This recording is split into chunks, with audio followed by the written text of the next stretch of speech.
السلام علیکم ورحمۃ اللہ وبرکاتہ۔ امید ہے کہ آپ تمام حضرات خیر و عافیت سے ہوں گے۔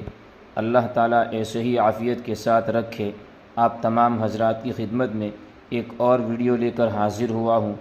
آپ نے تھمبنیل میں پڑھ ہی لیا ہوگا کس موضوع پر یہ ویڈیو ہے۔ اب اس ویڈیو کو شروع کرتے ہیں۔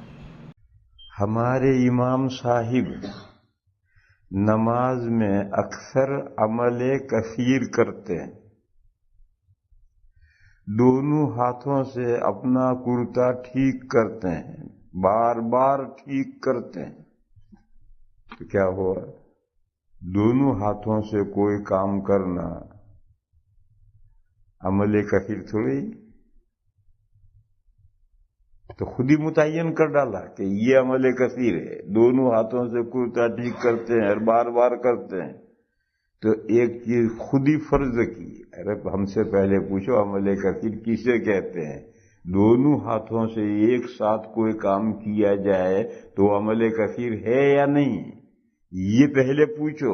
یہ تو خود ہی طے کر ڈالا ہے کہ کوئی بھی کام دو ہاتھ سے کیا جائے تو عمل کثیر ہے، ایسا نہیں۔ عمل کثیر کس کو کہتے ہیں؟ اس میں مختلف قول ہیں۔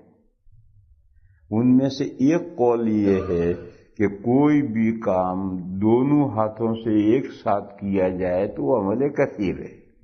یہ ایک قول ہے اور اس پر فتویٰ نہیں ہے۔ دوسری بات، بار بار ٹھیک کرتے، یہ بھی بات نہیں سمجھتے۔ دوسرا مسئلہ تھا بار بار ٹھیک کرتے ہیں، اس مسئلے بھی سمجھو بار بار کسے کہتے ہیں؟ ایک رکن کی مقدار ہے 3 مرتبہ سبحان اللہ کہیں، اتنا ٹائم، میرا خیال ہے کہ 3 سیکنڈ ہوں گے۔ سبحان اللہ سبحان اللہ سبحان اللہ، گھڑی دیکھو 3 سیکنڈ ہوں گے۔ ایک عمل کیا اور اتنا وقت گزرنے کے بعد پھر دوسرا عمل، وہی عمل کیا، تو یہ 2 وقتوں میں ہو گیا، یہ بار بار نہیں ہوا۔ ایک ہی رکن میں ایک عمل 2 یا زیادہ مرتبہ کیا جائے وہ بار بار ہے، اور اگر الگ الگ رکنوں کے اندر ایک ہی عمل کیا جائے تو بار بار نہیں ہے۔ یہ بار بار کا مطلب بھی نہیں سمجھتے۔ آدمی کھڑا ہے، تھوڑی دیر ہوئی ادھر کھجالا، تھوڑی دیر کے بعد ادھر کھجالا، یہ بار بار تھوڑی ہوگا۔ یہ 2 الگ الگ رکنوں میں، ایک ہی رکن میں 2 یا زیادہ مرتبہ ایک عمل کرے، اس کا نام بار بار ہے۔ اور مسئلہ سمجھو، عمل کثیر کرتے ہی نماز فاسد ہو جائے گی، بار بار کرنے کی نوبت ہی نہیں آئے گی۔ وہ تو پہلی مرتبہ جب عمل کثیر کیا نماز ختم، اب بار بار کا کیا مطلب اس میں؟ تو یہ 2 مسئلے غلط فہمی ان کے ذہن میں۔ ایک تو یہ ہے کہ 2 ہاتھ سے عمل کرنا یہ عمل کثیر ہے، حالانکہ یہ فتوے کے لیے قول ہے مگر اس پر فتویٰ نہیں۔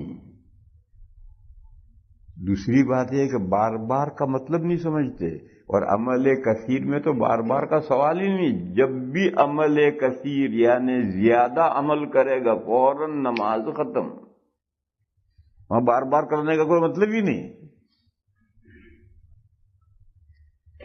آپ نے فرمایا کہ مکروہ تحریمی ہے عمل کثیر، میں نے تو کبھی نہیں فرمایا، میرے اوپر بھی جھوٹ بنتا ہے۔ دوسروں کو تو کہے گا آپ نے فرمایا کہ مکروہ تحریمی ہے عمل کثیر، میں نے تو کبھی نہیں فرمایا۔ بھئی عمل کثیر تو کرتے ہی نماز ختم ہو جائے گی، نماز باطل ہو جائے گی، نماز ٹوٹ جائے گی۔ مکروہ تحریمی کا کیا مطلب ہے؟ میرے اوپر بھی الزام لگا رکھا ہے آپ نے کہ میں تو کبھی نہیں، کہ میں کیسے کہہ دوں گا ایسی بات؟ سمجھو عمل کثیر، مثلا آپ کھڑے ہیں اور ایک آدمی بھول گیا یا کیا ہوا، چل دیا نماز میں، تو 3 قدم چلا، عمل کثیر ہو گیا، نماز ختم۔ اب اگر وہاں رک بھی جائے 3 قدم کے بعد تو اب نماز ختم ہو گئی۔ مکروہ تحریمی کا کیا سوال ہے یہاں تو یا تو نماز ہے یا ختم۔ ایسے ہی مزید ویڈیو دیکھنے کے لیے آپ ہمارے چینل نورانی باتیں کو لائک کریں، سبسکرائب کریں، تاکہ ویڈیو اپلوڈ ہوتے ہی سب سے پہلے نوٹیفیکیشن آپ کو مل جاوے، اور اس ویڈیو کو شیئر کرنا بالکل نہ بھولیں۔